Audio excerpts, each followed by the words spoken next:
तो फिर से एक बार स्वागत है हमारे यूट्यूब चैनल कंफर्ट भोजपुरी में। दोस्तों आप सभी को बता दें कि भोजपुरी इंडस्ट्री में एक शो चलत रहा जियो हॉटस्टार पे और कलर्स टीवी पे भोजपुरी बवाल जिसमें तमाम कलाकार गोइल बड़े पवन सिंह, निरहुआ, अमरपाली, काजल रखवानी, रानी चटर्जी।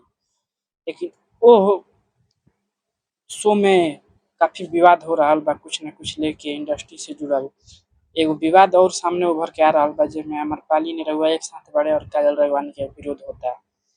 मैं कहल जाता ही कि काजल खेसारी के साथ जब रही तो मैं काम करे ना देते रही खेसारी लाल के साथ अमरपाली के। और वहीं दूसरा तरफ आरोप ई बा कि काजल रघवानी कहत बारी दिन निरहुआ से कि आपके साथ अमरपाली रहती है तो काम नहीं करने देती है। निरहुआ भी ये जवाब के निशान दे पावर फिर भी काजल रघवानी लाई बा के कुछ न कुछ बोल रही है। फिर अमरपाली लाई बा के अपन बात रख लिया तो काजल रघवानी के सपोर्ट में पूरा खेसारी आर्मी उतर गइल बा।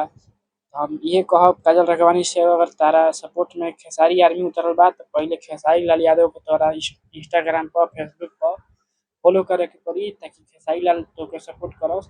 और खेसारी आर्मी ऐसे ही ना सपोर्ट करला काहे कि तू पहले खेसारी लाल यादव के कुछ लागत रहू फिर केहू के चढ़ावला बढ़ावला में कुछ कुछ तू बोल देलू एक लेके वैसे खेसारी आर्मी और खेसारी टीम पूरा तो खुद खेसारी लाल यादव भी।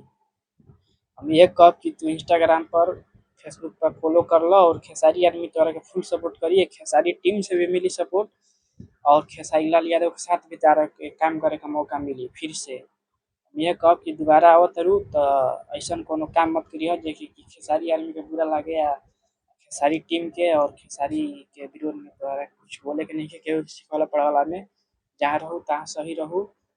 अब विवाद खत्म करो और खेसारी लाल यादव के साथ में काम करो आगे बढ़ो नाम करो।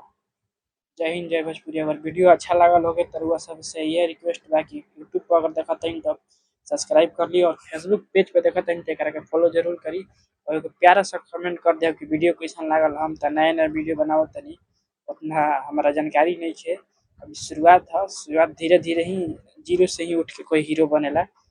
जय माता दी जय हिंद जय भोजपुरी।